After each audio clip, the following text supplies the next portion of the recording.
أعوذ بالله من الشيطان الرجيم بسم الله الرحمن الرحيم الحمد لله رب العالمين والصلاة والسلام على رسولنا محمد وعلى آله وصحبه وسلم أجمعين أما بعد السلام عليكم ورحمة الله وبركاته хөрмәтле мөселман һәм безнең инде караучы мөслимә кардәшләребез, шулай ук безнең инде караучылар, безне танучылар, инде безнең шушы вагаз насихәтләребезгә колак салучылар.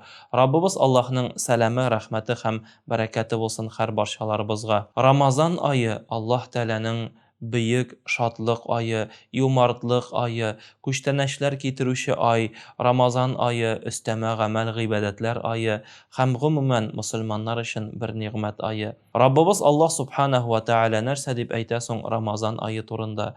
Куръани Кәримдә һәрберебезгә билгеле булган аят бар. Аъузу биллаһи минәш шәйтанир раҗим. Я айюһаллазина аману кутиба алейкумус-сиям кама кутиба алаллазина мин кабликум лааллакум таттакун дия. Раббыбыз Аллаһ Субханаһу ва Тәгалә безгә, ягъни инде Пәйгамбәрбез саллаллаһу алейхи ва сәлламнең өммәтенә, Аллаһка иман китерүчеләргә мөрәҗәгать итә. Әй иман китергән бәндәләр, әй Аллаһка ышанучылар, әй Аллаһны танучылар, әй Аллаһны яратучылар, Аллаһка гыйбадәт кылып яшәүчеләр, сезгә Аллаһ Тәгалә тарафыннан язып куелды. Язып куелды, ягъни сезгә билгеләнде. Раббыбыз Аллаһның әмеренә буйсыну, ягъни нинди әмер соң ул? Сезгә Аллаһ Тәгалә уразаны фарыз кылды. Уразаны сезгә тиеш кылды. Уразаны сезгә үзенең хакы кылды. Ягъни Раббыбыз Аллаһның хакы булган әлеге ураза бер яктан караганда Раббыбыз Аллаһ безгә әмер итә. Ураза тотыгыз ди. Икенче яктан караганда ураза безгә Раббыбыз Аллаһ шушы ураза сәбәпле безнең тәннәребезгә дә, җаннарыбызга да сихәтен бирә. Шушы ураза сәбәпле Аллаһ Субханаһу ва Тәгалә безгә шушы дөнья бәхетен, сәгадәтен һәм ахирәт бәхетен, сәгадәтен бирә. Һәм инде Раббыбыз Аллаһ Тәгалә шуңа күрә сезгә уразаны билгеләдем, сезгә уразаны яздым диде.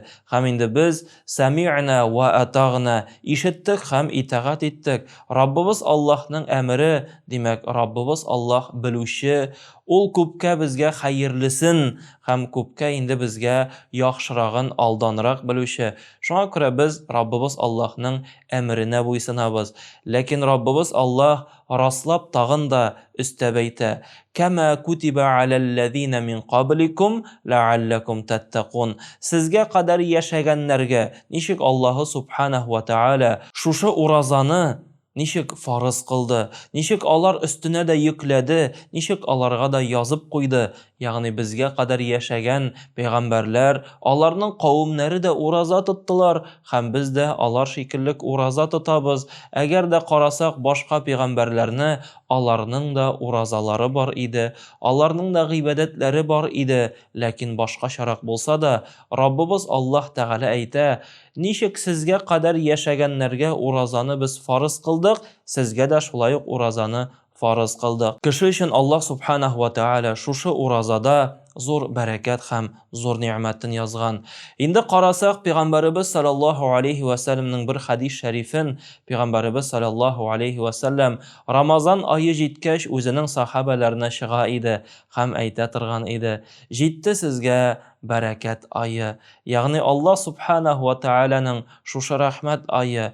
Ул ай Аллаһ Субханаһу ва Тәгаләнең сезгә карата бер рәхмәте һәм ул Раббыбыз Аллаһ Субханаһу ва Тәгаләдән инде күчтәнәч буларак бирелә һәм шушы айда сезнең гөнаһларыгыз кичерелә һәм шушы айда Раббыбыз Аллаһ Тәгалә безнең әҗер-савапларны, кылган гамәлләребезнең әҗер-савапларын арттыра.